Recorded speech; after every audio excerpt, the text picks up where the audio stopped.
Hey everybody, I'm Aaron Chun, and today I have a really special guest with me today, Wynton Bernard of the Albuquerque Isotopes Rockies organization. Wynton, I want to thank you for being here. It's great to have you on. Oh, appreciate it, man. Thanks for having me. Let's start. You're back in Albuquerque, which I gotta ask, is that kind of weird for you? Especially, you were there last year, 2021. Did you ever envision going back? You know what is crazy is I kind of had a dream about it this off season, Hmm. and I didn't think too much of it, But being back is actually really really cool. Like you never know in baseball where you're going to end up, and I think anytime someone leaves, they're like, "Well, what if I come back?" Because that's happened to me with different organizations, with the Tigers, with the Giants. I'm like, "Yeah, what if I do end up back here?" So it's actually pretty cool. Not necessarily weird, but it's pretty cool being back. Right. So you started this year with the Blue Jays. So in those first few months you had with the Blue Jays organization, were there any people or anything in general, I guess, with them that stood out to you? Yeah, I really liked how hard everybody worked. I think showing up in spring training, I was looking at Bo Bichette, looking at Vladdy Guerrero Jr., a lot of these guys who are, top guys coming in, and I look at the dedication and work that they're putting in every day, and it's just like every single day you can kind of see that they're treating it like it's their last. Hmm. And it was kind of a team atmosphere where everybody's kind of doing the same thing. They're looking at those guys too, like, yeah, we got to get on the same page. We're trying to win a World Series, so. I think from the top down, it was pretty cool, like seeing how hard people worked. Right. All right. So last year you finally got the call up to the MLB, which was a feel-good story for baseball fans as a whole. Other than that, what other memories do you have that kind of stuck out from you in the short stint you had in the majors last year? Oh man, it was probably the ballparks. Playing in St. Louis, walking up to the plate. Yadier Molina was behind the dish, and the first thing he says is like, "Congratulations, Poppy." And I was Hmm. like, "Man, that's Yadier Molina, someone who I looked up to as like a kid." And then, of course, when I got on first base, I stole second base, and I wanted to take the base with me. I'm like, "Man, I just stole off Molina," you know. In that same series, Albert Pujols hit like a huge home run. That was cool, just seeing like the fans' reaction. Like you just know how much he meant to baseball. Yeah. We had a good series against the Mets, and just going against the good, like the best in the world. Like you're there, right? And that's all I wanted my whole life. I just want to be at the top, and my whole goal right now is to get back up there so I can experience some more memories like that. Hmm. Did they let you get to keep the base at all? No, they didn't. I know someone else did that though. I think it was Colton Wong. I think he stole the base and like he actually kept the actual base, but Hmm. I didn't do all that. Right. So, over your 10-year journey before you got called up, you built up a lot of experience, jumping around from team to team and eventually league to league. So, was there anything, any moments, any memories or people over that journey that stuck out to you and still do now? Yeah, definitely. I think probably there's a whole bunch who really helped me, and I'm actually really blessed because I feel like not a lot of people have these kind of opportunities. But there's a guy named Coach John Quintera, and I wrote him out of college. He helped me out with hitting, and he's the one who introduced me to Phil Plantier. Coach Quintera has been like the best mentor ever. He's almost taken the role as like a second father. Helps me out with baseball and just life stuff in general. And Hmm. my first year of pro ball, he introduced me to the hitting coach of the Padres at the time was Phil Plantier. And I guarantee if it wasn't for Phil Plantier, I wouldn't be here today. Like he's helped me so much on hitting and analyzing my swing because I came out of Niagara University and it was almost like I didn't really know what I was doing hitting wise. I was just going out there and just on just pure talent. And Phil's been able to use my athleticism and get me in good spots. But along the way, man, I've had so much help. Like Ellis Burks has spent countless hours with me on the phone, getting me mentally locked in and showing me hitting strategies.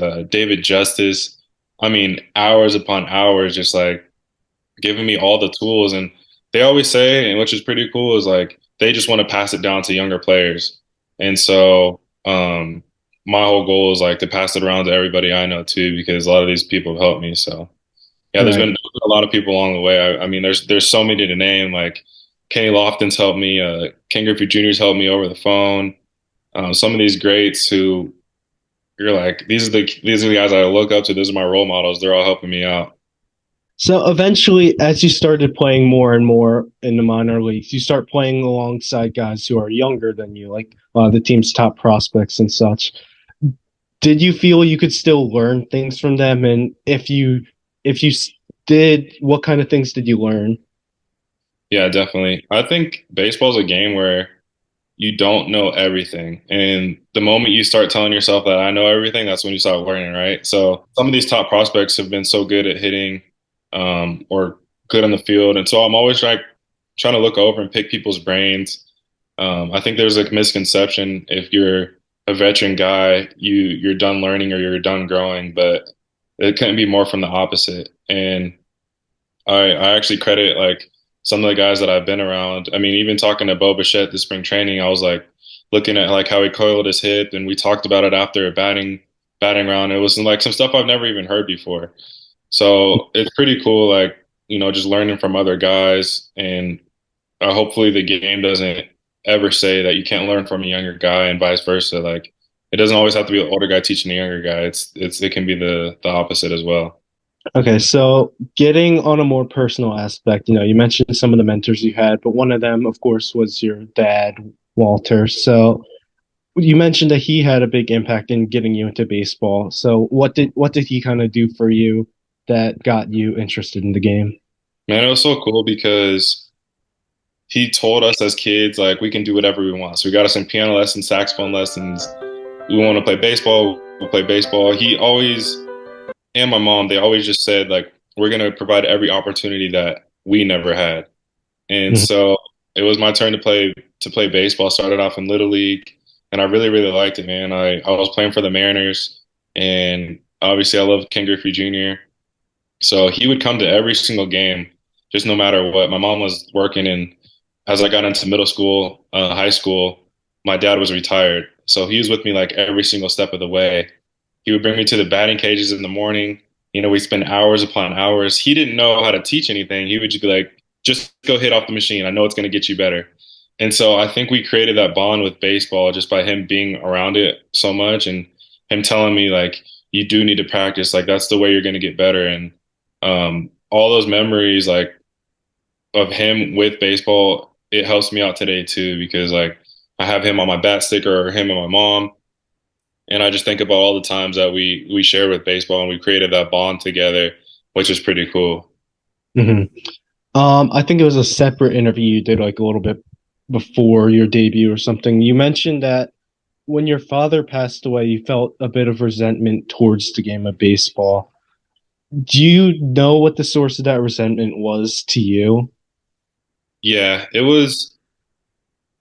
Well, when he had passed away, I wasn't there, and Hmm. so I was playing in a college summer league, and my whole goal was to get a scholarship back home in San Diego. I was playing all the way in Niagara University. My dad Right. was sick, so I wanted to be closer to home. And so I left to like go get that scholarship because San Diego State was looking at me. They're like, all right, well, if you put up some good numbers in the summer league, we'll get you. Tony Gwynn was recruiting me. So I told my dad at the hospital, I said, Dad, I'll be back. But I just got to go up to the summer league and I'm going to come right back. And at the time, he was coming out of a surgery, but I remember him crying right when I left. So that was my last memory of him was him crying. Yeah. So my resentment came from if I didn't leave, then I would that stuff would have never happened. Like if I wasn't playing baseball, I would have been there for him. And then it took a while, like obviously several months, but I had to change my whole mindset. I was like, well, that's how me and my dad created that bond. That was so special. Like he wouldn't want me to stop playing. He would want me to keep going and live it out, not only for myself, but for him.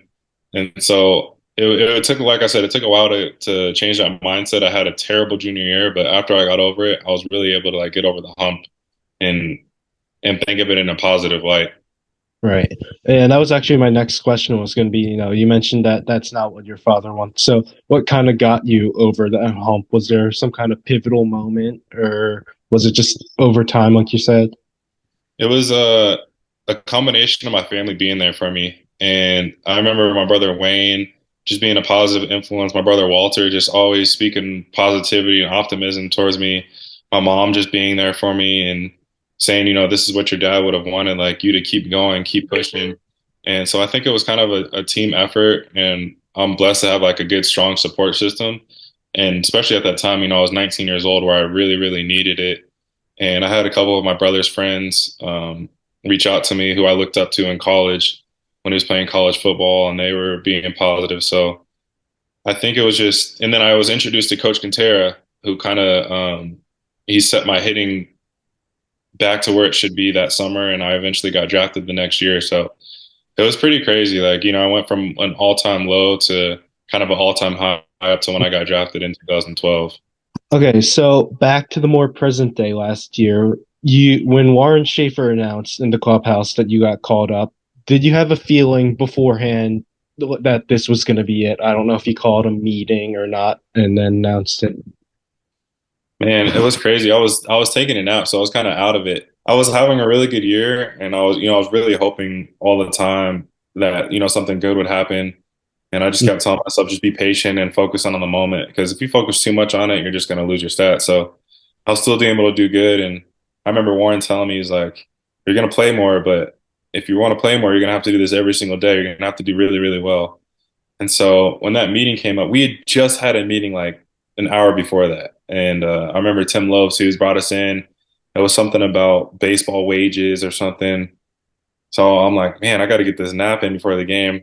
And I started taking another one, and then Warren calls another meeting. I'm like, gosh, I'm never gonna get my nap in. Like he's waking me up again. And then Mhm. he announced that I was getting called up, and man, the best day ever. Oh, I mean, what was it like being in that clubhouse, with everyone around? Because everyone was probably familiar with the story by that point.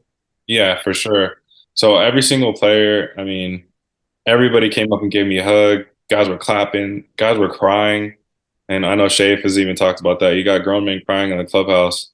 My reaction was insane. I was just in disbelief. I was hitting the ground. I was picking up teammates. I remember I picked up Julian Fernandez. I was so happy.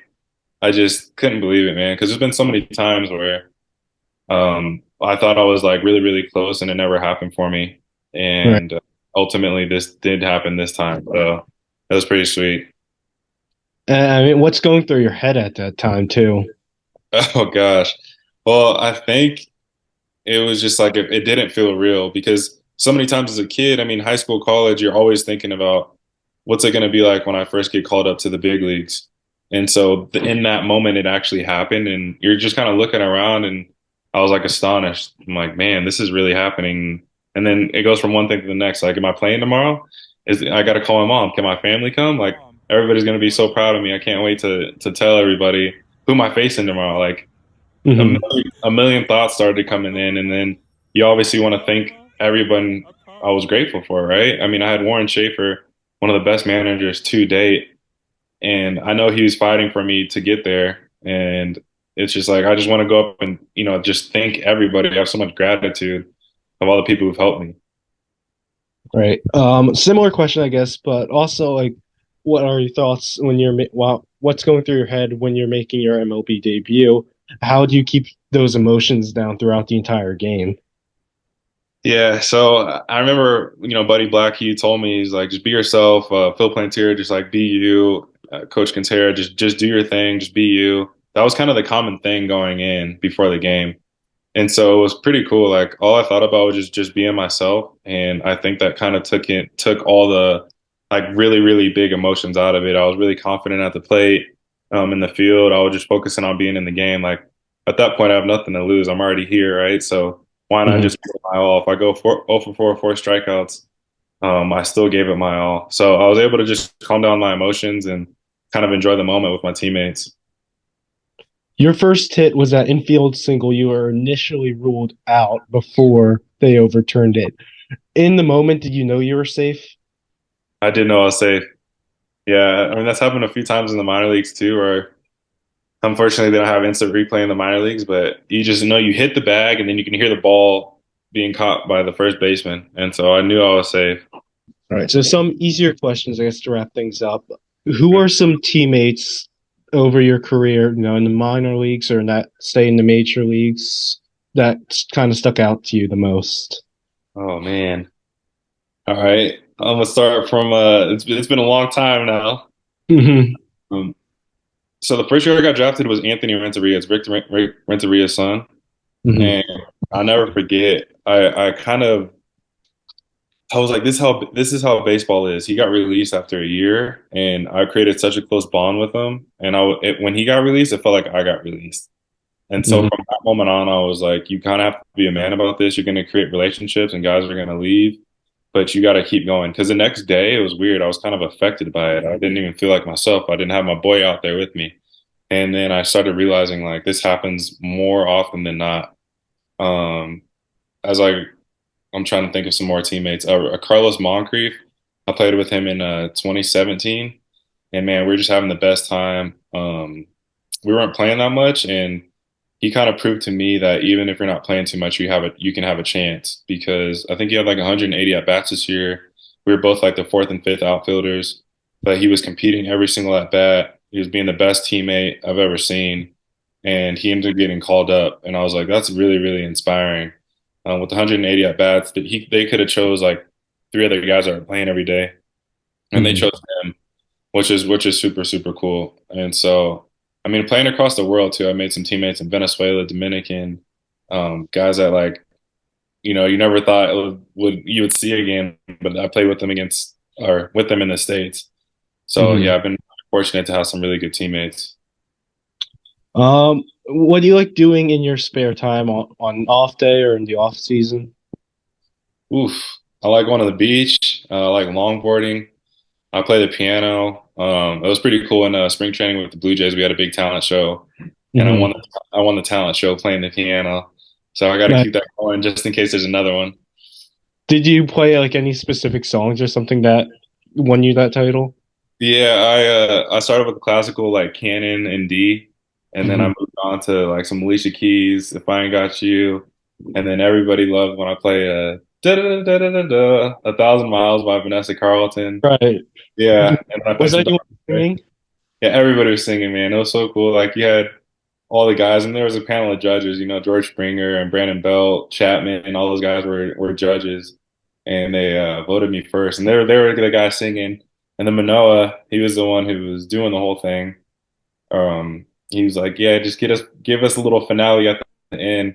So I played some Dr. Dre too, and all the guys were going crazy. Mhm. But yeah, just in the off season, I just like hanging out with the friends and I like playing basketball too. I try to take it easy now because I don't want to get hurt. But anything sports or athletic, video games, I love video games. Um, a combination of things. Eating good food too. If I could find a good Mexican spot in San Diego, like Mhm. something to do with seafood, I just like trying new things. Yeah, I actually, because you mentioned video games, I saw your one Instagram post that MLB The Show gave you a real 99 card. How often do you play the game? Are you good at it? I'm actually not that good compared to other people. I like to think I am. Mhm. So I just try to build my roster up the best I can. Hopefully, I hit a couple home runs with some big time players.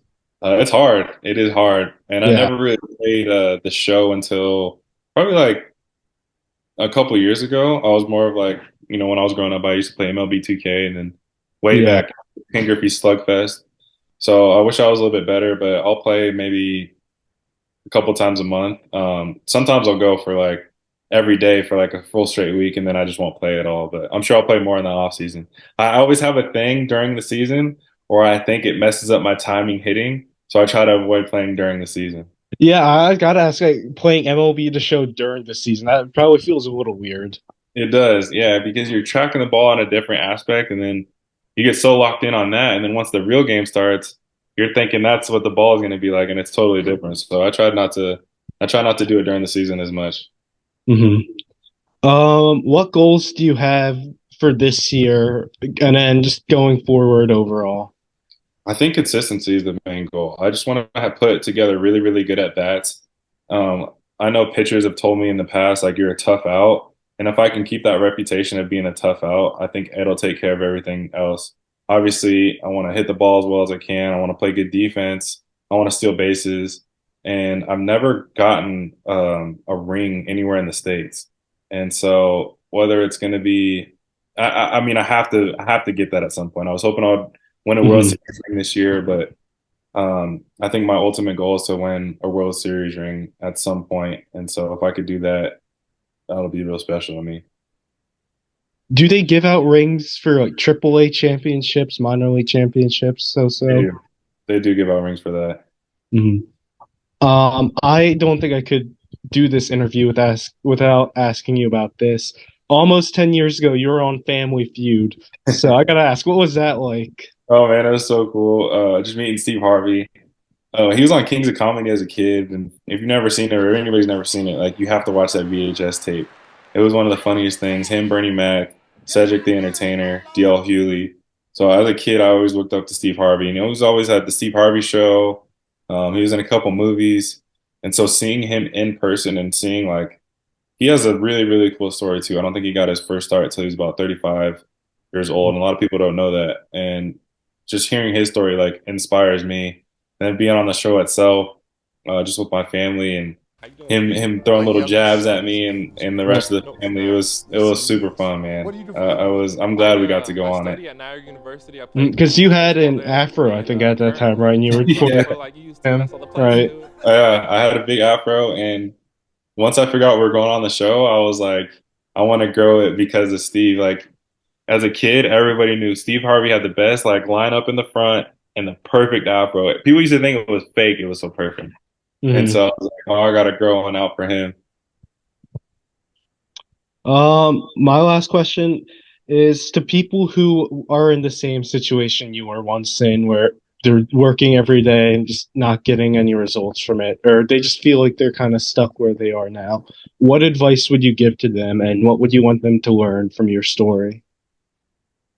I would just say that if you could just keep working hard and not giving up, anything can happen. Like literally in this life, anything is possible. I remember somebody telling me in college, I was in a summer league, like if you truly want to do something and you put all your time and effort, all your dedication to it, you truly can do it. And that kind of went a long way for me. It made all my goals and all the stuff that has happened to me before that just feel like I could get past it and do it.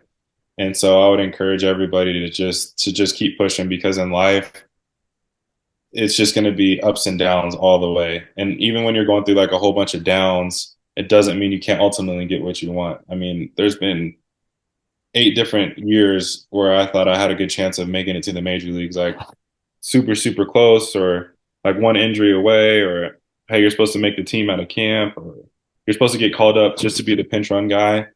And it didn't happen. And then in one moment, everything changed. You know, like I was in the big leagues starting in center field for the Colorado Rockies. And I think that's what just keeps me going now. It's just like I really want to be there so bad. And I can't give up. I'm like looking at my story from the past, like I've already made it once, like I can do it again. And so ultimately, like, yeah, if you keep pushing, you never give up, anything is possible. Thank you. That's a great way to end this. Wynton, I want to thank you again for being with me. It's been a blast getting to interview you and getting to know a little bit more about your story too. I appreciate it, man. Yeah, thanks for having me on. I enjoyed talking about it too, and nice to meet you as well.